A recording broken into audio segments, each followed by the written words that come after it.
Hope you guys had a good bye week, if it was a bye week for you. We did. Fired up to get going here. It's always great to be in the playoffs. Got a little bit of work under our belt yesterday and ready to go. So with that, I'll open it up. How much do you really get to put into one team? There were 4 possible opponents for you. How much do you dive? You know, I tell you, we concentrated a little bit more on us, some things we thought we needed to work on, and then we looked at, we perused, those 4 teams and put a little bit more of a percentage into the teams we thought we were going to play, and then tried to pull things out that were common, and then worked on those last week. So that's kind of where we spent most of our time. Steve, when you face a guy like Doug Peterson and his offense with so much familiarity between both of you, do you see anything that's different over the years? Do you have to look back at tape from 2, 3, 4 years of his offense? Like, how do you kind of go across? Yeah, listen, Doug's really good, and I think he's done a great job with the players he has. I think it takes that long of a period to figure out what you have, what they can do, and what they can't do. And I think just like we were doing, trying to figure out what our guys couldn't do, I think they've done it. So we've kind of just rested upon what the body of work that they've had this year.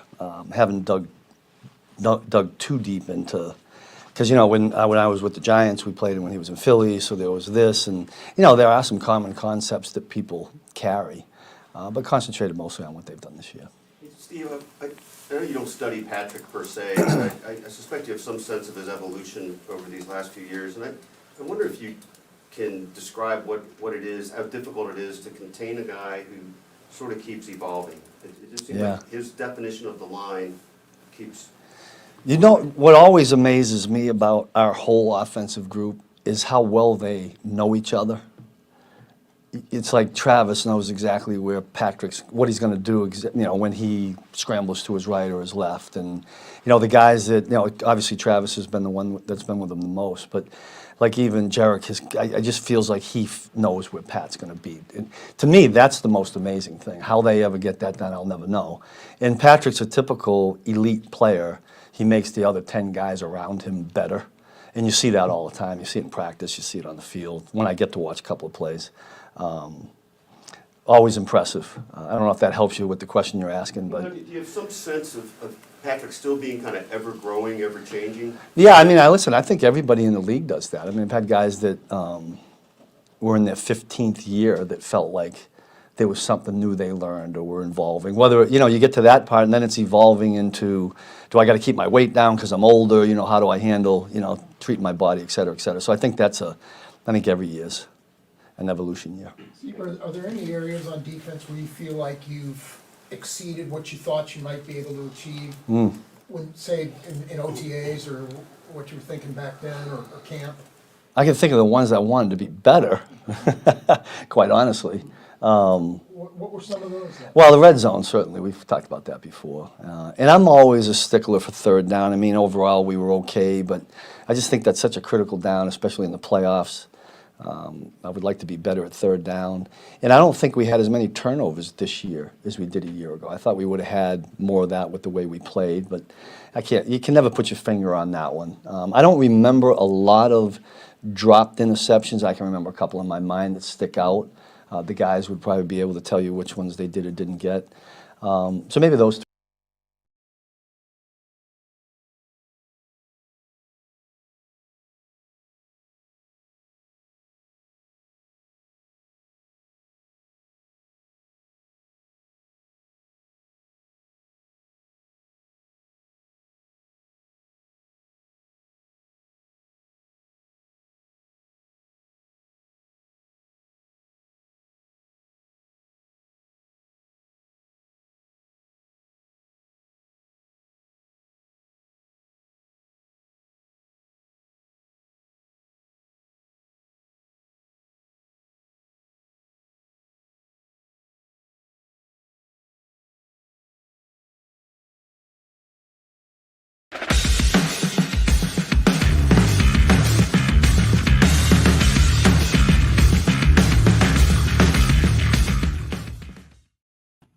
Hey, good morning from chilly and overcast Kansas City. Welcome to SportsBeat Live, our weekly discussion about the Kansas City Chiefs with the folks in the media who know them best and with you. Send us your questions and comments and talk Chiefs playoff game with us. The Chiefs, of course, open the postseason on Saturday at Arrowhead Stadium against the Jacksonville Jaguars in a divisional round game. Kickoff is at 3:30 and games on NBC. Jesse Newell and Herbie Tiopi are with us. And before we talk about the game on Saturday, a little bit of news broke this morning with next year's schedule. We knew it was coming, and it was just a matter of time before the NFL announced it. Jesse, I think you ended up writing the story about it. What is the news about the Chiefs' schedule for 2023? Yeah, as you said, Blair, Chiefs will play in Germany next year. This has been something a long time coming, a long time rumored, and the Chiefs have that partnership with Germany. Their 4th-round draft pick last year, Joshua Williams, actually got announced by a soccer player, a famous soccer player in Germany, live in Munich. So this has been a long time coming, but officially the Chiefs will be playing there next year. They have 9 home games, so this will be one of their home games. The 3rd time they played an international game. They also played in London and also Mexico City, are 2-0 in those games, but undetermined opponent yet. So far, don't know time, date, location, just know it'll be either in Frankfurt or Munich. But like I said, this has been something the Chiefs have been working on for quite a while and something that's been rumored for quite a while. So officially the Chiefs will be playing in Germany next year. If only we had a member of the Chiefs coverage team that has spent any time in Germany, that would be a great advantage to, wait a second. Herbie, you speak the language, and how much are you looking forward to covering a Chiefs game in Germany? I'm gonna tell you, like when I was in the Army, I always told myself if I was gonna retire overseas, it would be die Deutschland. What a wunderbar country! Die Deutschland is just great. If you had the choice between München, not Munich, but if you're gonna do it the proper way, if you had the choice between there or Frankfurt, you gotta go Bavaria. If I'm the Chiefs, I'm pushing like crazy to be in the Bavaria area because it's so beautiful down there. The Austrian border is a hopscotch, just a skip away. You've got Neuschwanstein down there. That's where Walt Disney patterned the castle that you see at Disney World. After that, it's just a beautiful country. The German people are great, and the beer. You gotta, you gotta celebrate. And if the Chiefs are lucky, they'll be there in late September because Oktoberfest does not start in October. It starts in late September, and it's glorious. Real quick, there's a game we have to cover too. So, real quick, Herbie, Bavaria is Munich or Frankfurt? You're leaving me out in the cold here. Which one is that? Frankfurt's more central Germany. Yeah, Munich is over in Bavaria, and it's just the Austrian border. You'll see all the mountains. It's phenomenal. I love Germany. Yeah. Well, the hills will be alive with the sound of music when the Chiefs head over there. So that brings up another question. We don't know time, date, opponent, that sort of thing.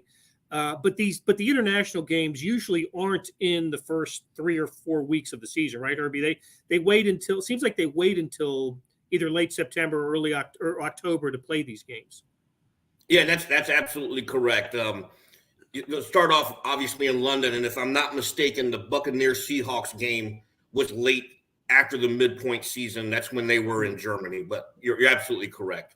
Okay, and we don't know the opponent, but Chiefs have some pretty attractive home opponents next year. I don't think they would necessarily want to take a Bills, a Bengals. I think the Eagles come to Kansas City next year.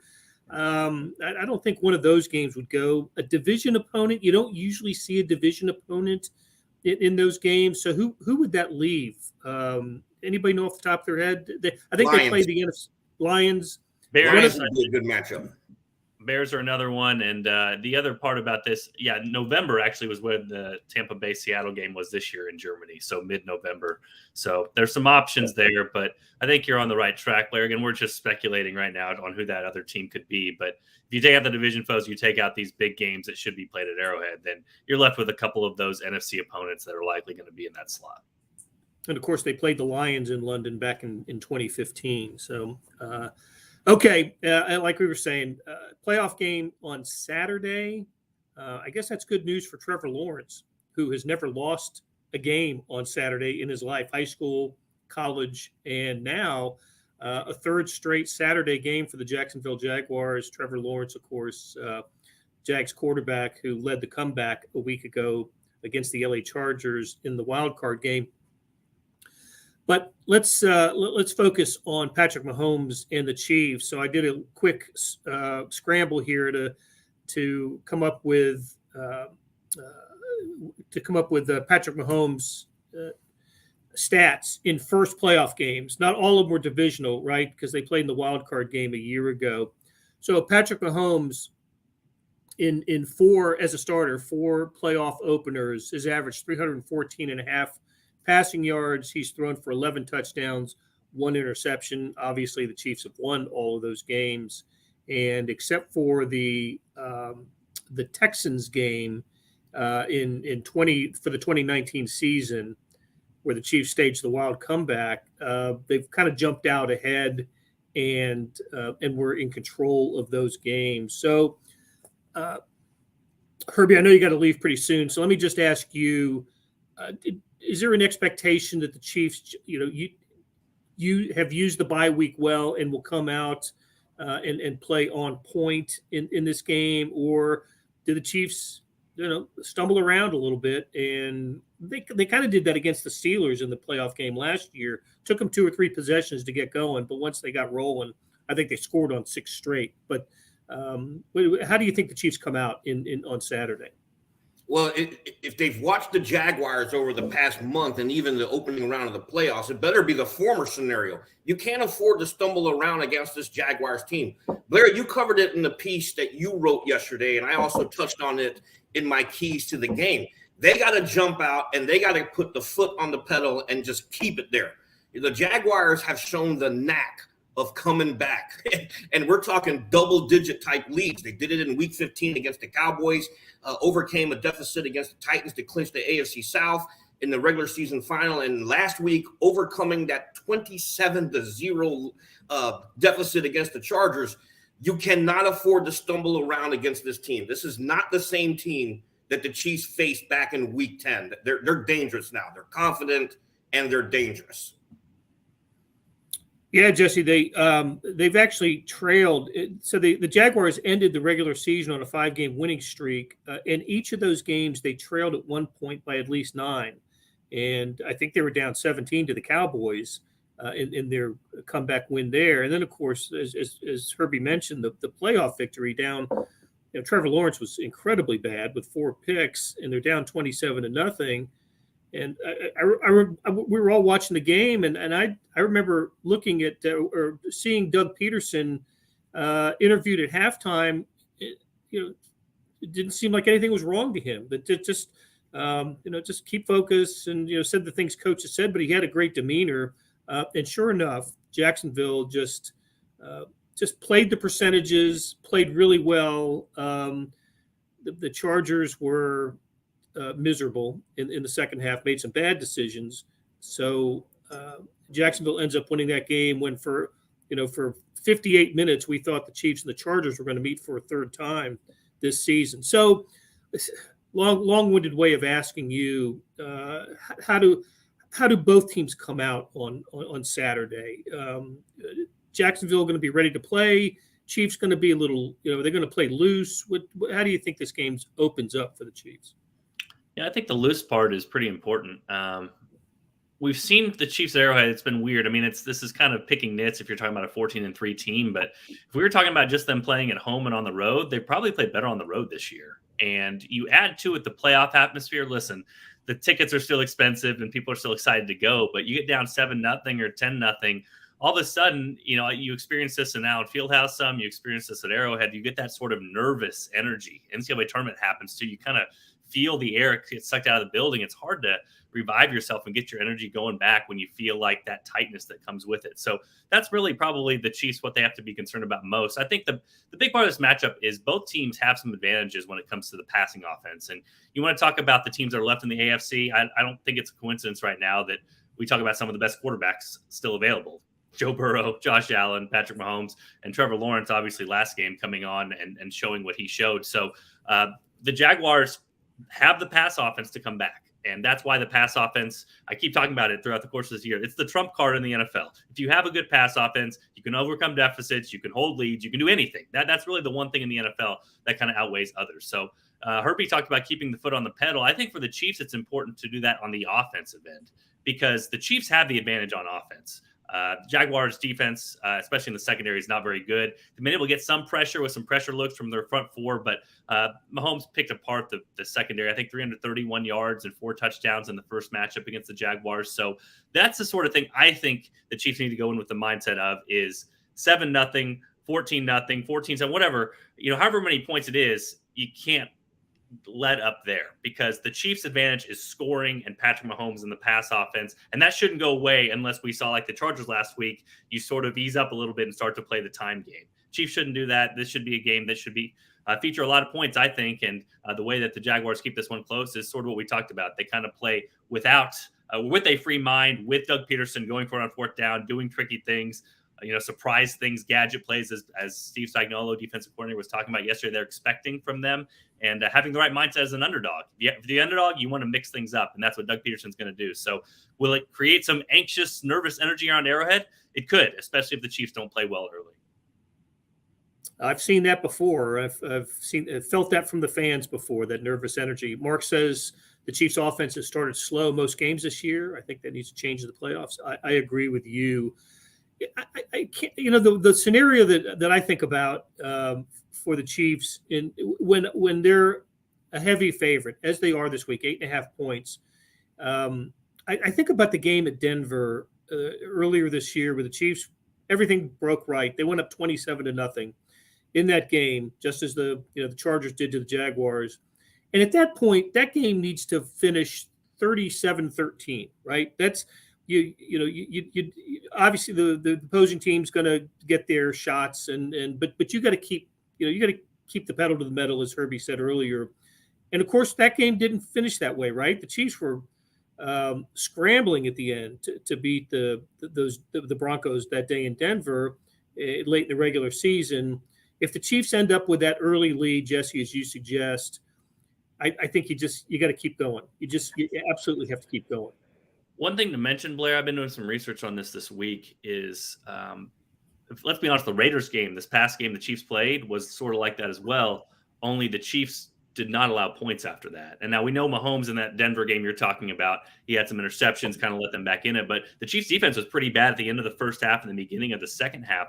But if you look into the personnel, the Chiefs played their 4-1-6 defense, which is something that almost no NFL teams do, play that particular dime defense, but they put 3 cornerbacks on the field along with Brian Cook, the safety. And you really saw the Chiefs have success with it. I guess not last week, but 2 weeks ago against Jarrett Stidham and the Raiders. So something to watch if you do get a lead is the Chiefs will likely go their dime package. They'll know that Jacksonville is going to come out there. But not only is Brian Cook stepping up, Jalen Watson stepping up that particular role when you take a Willie Gay off the field as one of the linebackers to put in another smaller guy, but the Chiefs 4-man pass rush, that's a big, big deal. They were getting after the quarterback with those 4 men and making it very difficult on Stidham to get the ball down the field in those settings. So something to watch in that game. If the Chiefs get a lead, I think earlier in the season they weren't as comfortable in that dime package, but we know throughout Steve Spagnuolo's career, that 6 defensive back look, that's been one of his specialties. The Chiefs have been playing it better late rather than early. And so something to watch if they get a lead. That'll be a big part of keeping that lead is trying to play better when you know the Jaguars might be in a passing situation.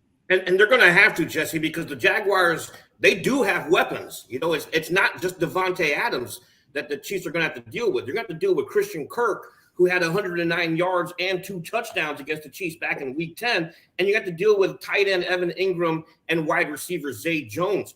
Both of those guys, all 3 of them scored a touchdown last weekend against the Chargers. So the Chiefs you got some weapons here you're going to have to deal with. And so that type of defensive alignment, a dime package, probably suits them well against this type of offense.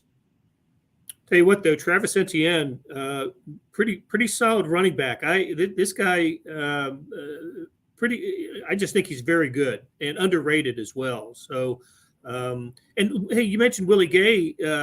Jesse, Gay had a good game against the Chiefs in the regular season. Led the team in tackles, got one of his 2.5 sacks this year. So it was a pretty solid effort for Willie Gay. Yeah, it was. And, I don't want to I don't want to not talk about the rest of the pieces for the Chiefs, because when I talk about the dime package, that's really what the Chiefs played when they got up against the Raiders. So that's kind of more of a, the other team is going to pass the ball. In their base setting, I do want to also talk about another player who's emerged lately, and maybe one of the rookies that's gone a little bit overlooked has been Leo Chanel. He's played great run defense lately. And so that's when you're talking about the 4-3. You put 3 linebackers in the game. You got Willie Gay, Nick Bolton, and then Leo Chanel in there. But he's been really impressive in the run game. We also can't overlook what the Chiefs have done in the run game with some of these guys that really weren't known for that before this season. I mean, we talk so much about Chris Jones' 15.5 sacks.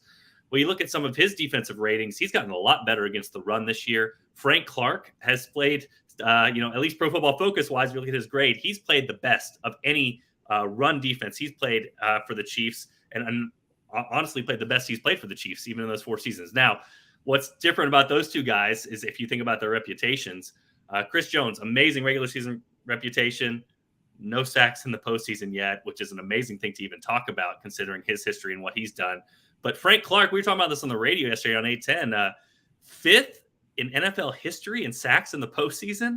So it'll be interesting to track those two guys, because Frank Clark's had a great year. Obviously had that injury at the end of the Raiders game, shouldn't impact him this week. But those two guys, Jones has had, again, the dominant season. He talked openly in this offseason about the Bengals game motivating him. He missed Joe Burrow a couple of times. He felt like that could have won the games for the Chiefs last year in the AFC Championship game. And then Frank Clark, kind of a resurgence with the weight loss he had this offseason. So can those two guys come through in a big game for the Chiefs?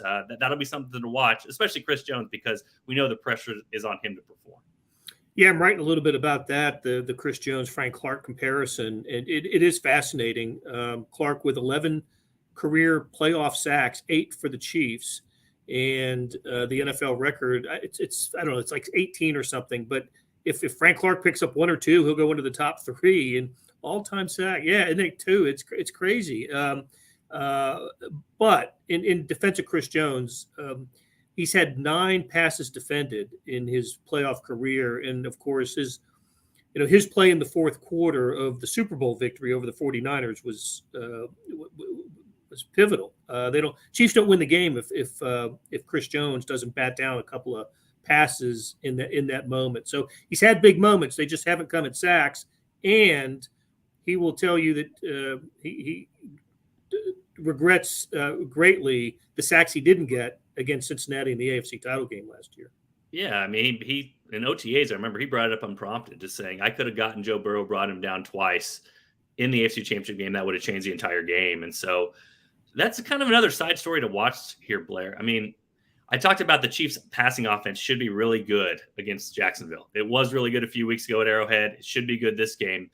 But how much of that, I mean, I remember talking on SportsBeat Live after that game, the AFC Championship game, and saying if you would have listed a million reasons why the Chiefs lost against the Bengals after being up 21-3 in the AFC Championship game, Patrick Mahomes playing the worst half of his career would have been like bottom 5 for me and maybe last. You know what I mean? But that's what happened. And we've just seen throughout this whole season, I mean, maybe what Mahomes has done better this season than any other is sometimes for him, in past years, it's kind of been this. Certain games he's been amazing, and then he'll kind of drop down, and he'll have bad games.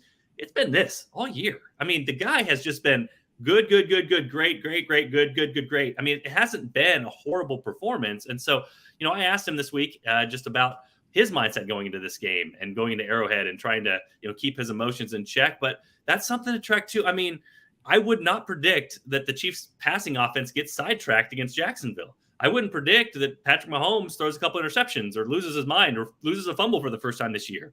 But I wouldn't have predicted that last year in the AFC Championship game either. So it is something to track to see how these guys will deal with the emotions of a playoff game. We know they've been waiting a whole year to get another crack at what they gave away against the Bengals. So that will be something to see. Again, the Chiefs have everything lined up for them offensively in this game, but how will Patrick Mahomes respond, and will he be that same sort of steady self he's been to get the Chiefs to 14-3? That's something we'll be able to see on Saturday. Mark notes that the Jags will likely double or triple team Jones, and Clark and the other D linemen need to take advantage. Absolutely true, Mark. That's happened to Jones all season. He has still come up with 15.5 sacks. And Paul asks, bigger concern, special teams or turnovers? That's a good question, because the Chiefs have had issues in both categories this year, more so than than in most years. Special teams, that is still a head scratcher. I guess what it comes down to for me is there's so many new players on the special teams for Dave Tope's group this year, and he's admitted this has been the worst season that he's had with special teams with the Chiefs. Between the Sky Moore punt fumbles and allowing some returns, and the coverage not being as tight as it has been. It just the bright spot, of course, has been Tommy Townsend's punting, but his holding for the extra points and field goals became controversial this year, and of course Butker with the misses. So, what do you think, Jesse? Special teams or kind of the fear of turnovers? Chiefs were -3 in the turnover department against Jags in the regular season, 1-10. What are you thinking about? Yeah, I would say turnovers, but I think the special teams fear is turnovers, right? Like that's where they've given games away, is if they've fumbled punts. And so, we were out of practice yesterday, and I have to tell you, again, perfect conditions, indoors, all those things. Harrison Butker looked great. I mean, he was nailing everything, all the field goals. And so, again, when we're talking about holds and being bad, that's happened 2 or 3 times this year, or 3 or 4 times, whatever the case may be. It was an issue. It seems like it's been addressed. Some of the other stuff you talk about, Blake, you just hope it's not a big part of the game. But the Chiefs are 8.5-point favorites. Typically, turnovers are worth about 5 points each. So to make this an even type game, Jacksonville needs to win the turnovers 2-0. And I've talked about it. I mean, you can't really predict turnovers. I mean, some teams are a little bit more turnover prone than others, but a lot of things are just kind of fluky. You get hit in the wrong way. A guy's in a certain spot, makes an athletic play. Sometimes a guy drops an interception that has nothing to do with you. So they are the flukiest part of the game, but they're kind of like 3-pointers in basketball. They have a huge influence. And you put up the shot, but you don't know if it's going in or not. That's sort of how basketball plays out. Football, you go into a game, you focus on turnovers, but you don't really know how that part of the game is going to play out. So I would say turnovers is the biggest concern. We've seen it pop up for the Chiefs, but the reason the Chiefs are 8.5-point favorites and the reason they're really good is that even if they have those turnovers, they can make up for them. And we saw that in the Jaguars game. We've seen that in other games this year. And it would help limit the head start the Chiefs have if the Jaguars get a turnover or 2. It would not make up the entire difference, most likely, unless it was 2 or more turnovers. So that would help even up the game and make it closer. But there's a reason the Chiefs are still favored, and the reason that they are the heavy favorite to make the AFC Championship game. 2 things I think about on that topic. The Jaguars opened the regular season game by recovering an onside kick.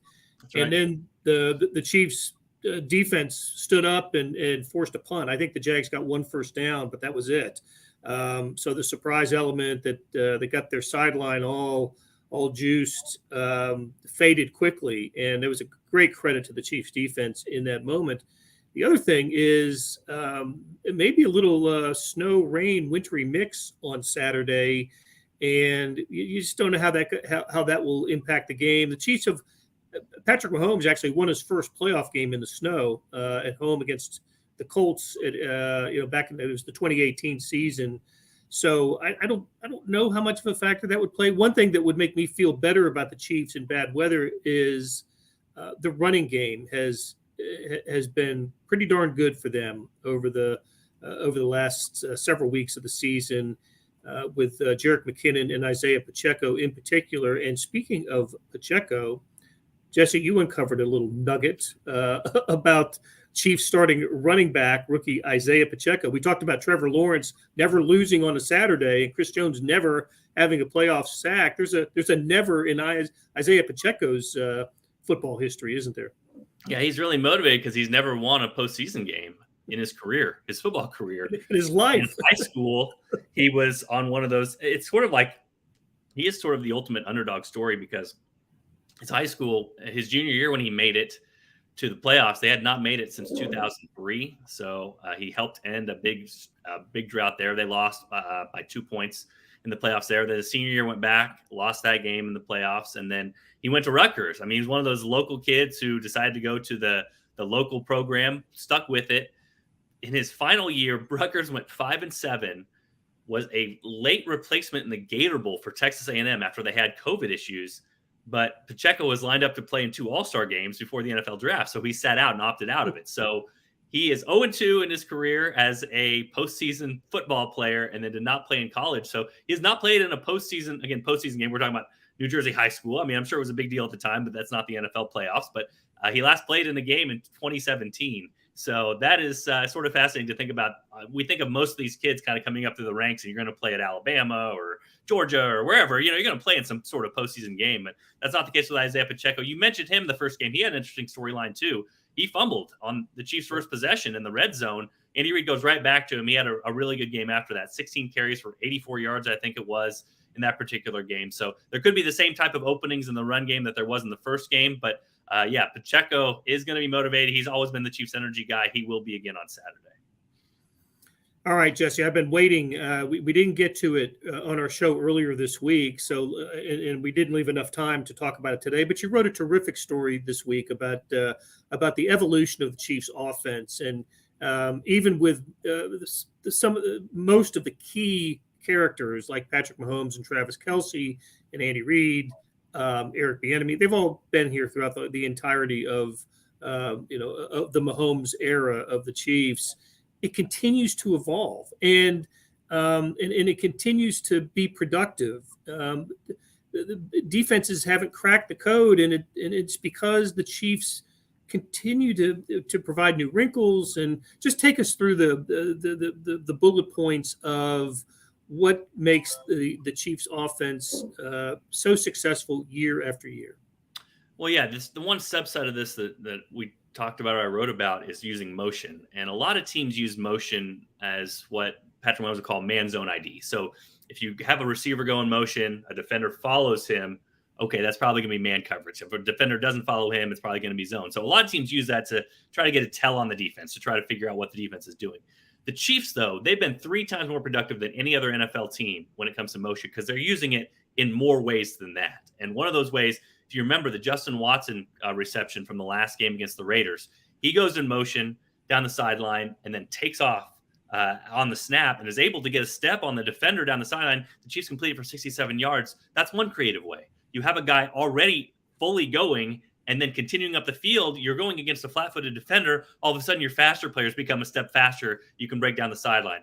Another way, really important, is Travis Kelce this year has gone to be the best player in the NFL when it comes to motion.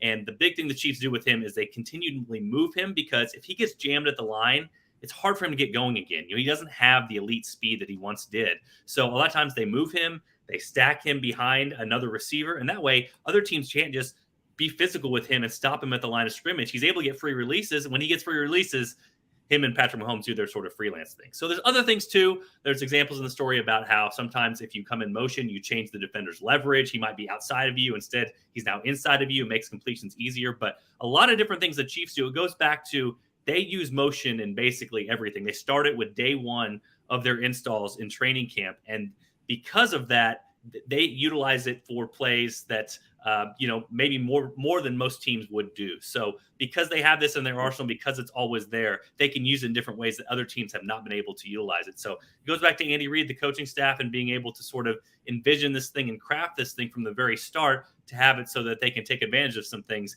that other NFL teams aren't. So be sure to watch guys in motion. Whenever guys going in motion, if the Chiefs throw it to that player, that's where they've been more successful than any team in the NFL, 3 times more successful than any team in the NFL. So watch that. And if the Chiefs do complete those passes, just know a lot of the X's and O's going behind that are due to Andy Reid and the coaching staff kind of scheming some things up that other teams don't do.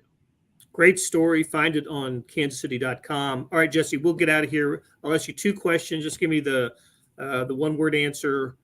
Who wins Bills-Bengals? I will stick with the Bills in that game. I agree with you. A lot of people are liking Cincinnati, but I think there's some karma here, and I think the Bills win it, and we'll get Chiefs-Bills in Atlanta next week. What are the percentage chances of a Jacksonville upset of the Chiefs on Saturday? I will say 25%. Official predictions up at kcstar.com. This one up today. I actually like the Jags to cover the spread in this one. I think it's the stat from ESPN Stats and Info. Doug Peterson as an underdog in the playoffs is 6-0 against the spread. So typically he understands the kind of underdog mindset you need to have going forward, pushing the envelope, all those sorts of things. But I still got the Chiefs prevailing 31-27 in this game. And as you know, this time of year, Blair, it doesn't really matter what it looks like in the end. As long as you advance to that next round, that's what's most important. And Chiefs going to 5 straight AFC championship games, that would be quite a feat.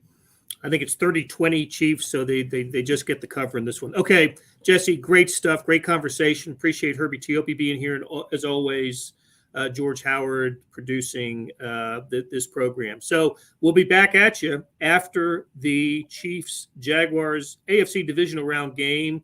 Kicks off at 3:30, so about 8:30 at night. We'll talk to you again. It'll be our post-game show.